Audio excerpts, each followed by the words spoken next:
जय सिया राम दोस्तों, आप सभी को हार्दिक शुभकामनाएं रामनवमी के।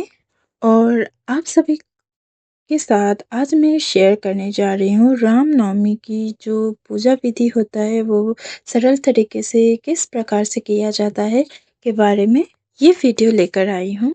और यहाँ पर मैंने एक चौकी लगाई है, इसके ऊपर मैंने पीला वस्त्र बिछाया है। अब हम इसके ऊपर पुष्प रखेंगे, पुष्प का आसन देंगे यानी कि फूलों का आसन देंगे। और ऐसा कहा जाता है कि राम जी भी भगवान विष्णु का ही अवतार है, इसलिए उनको भी पीला रंग अति प्रिय होता है, अति प्रिय लगता है, इसलिए हम पीला वस्त्र बिछाते हैं। पीला रंग उनको प्रिय होता है।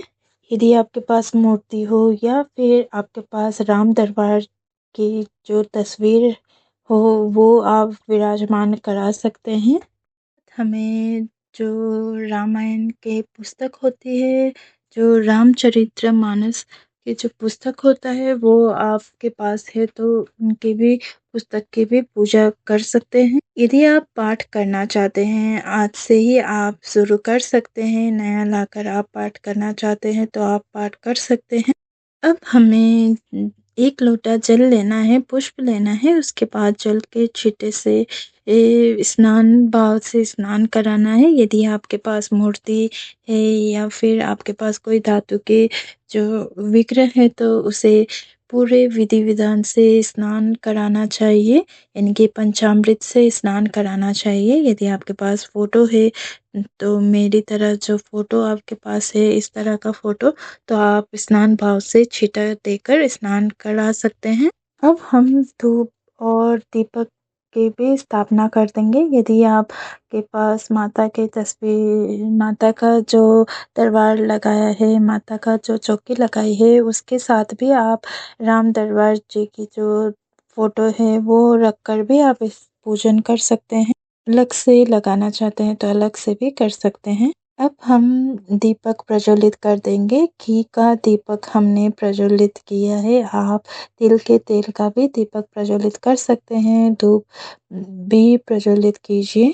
इसके बाद हमें वस्त्र के रूप में कलावा अर्पित करना है। गणेश जी को भी आप स्थापित कर सकते हैं, गणेश जी को भी आप विराजमान करा सकते हैं। उनके यदि आपने माता के चौकी पर गणेश जी को विराजमान कराया है तो आप ध्यान देकर यानी कि ध्यान से आप ध्यान करते हुए आप राम दरबार एक की जो फोटोएं हैं उन पर आप कलावा अर्पित कीजिए। यदि आपके पास माला है तो माला भी आप अर्पित कर सकते हैं, और यदि माला नहीं है तो आप पुष्प भी अर्पित कर सकते हैं। इसके बाद अब हम तिलक करेंगे। राम जी को हम चंदन से तिलक करेंगे और माता सीता को हम सिंदूर अर्पित कर देंगे। चैत्र मास के नवमी तिथि को राम नवमी मनाई जाती है और इस दिन राम जी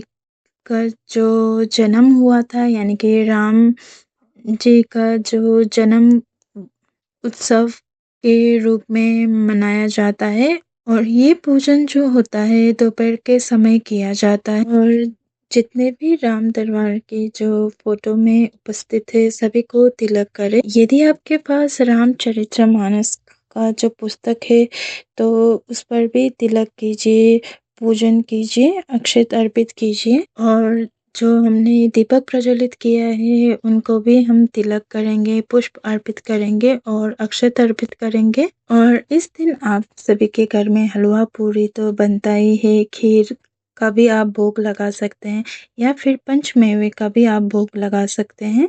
और फल जो भी है, ऋतु फल आपके पास उपलब्ध है वो आप अर्पित कीजिए, भोग लगाइए। भोग लगाने के बाद आपको एक लोटा जल अवश्य ही अर्पित करना चाहिए और भोग में आपको तुलसी दल डालना चाहिए, तुलसी दल डालना ना भूलें।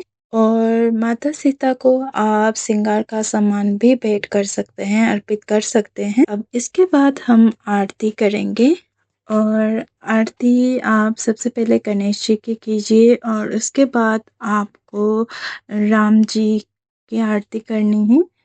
और आरती हो जाने के बाद आपको आपको दक्षिणा अर्पित करना है। जितने आपके समर्थ हो उतने अनुसार आपको दान दक्षिणा करनी है और हाथ जोड़ के प्रार्थना करेंगे राम जी से और क्षमा याचना करेंगे।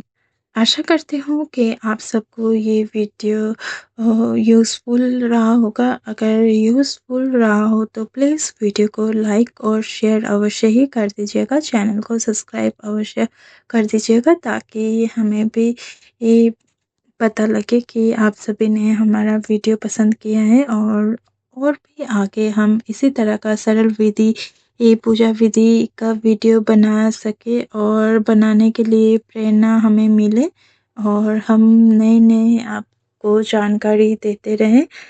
और कमेंट में जय सिया राम लिखना ना भूलें। धन्यवाद।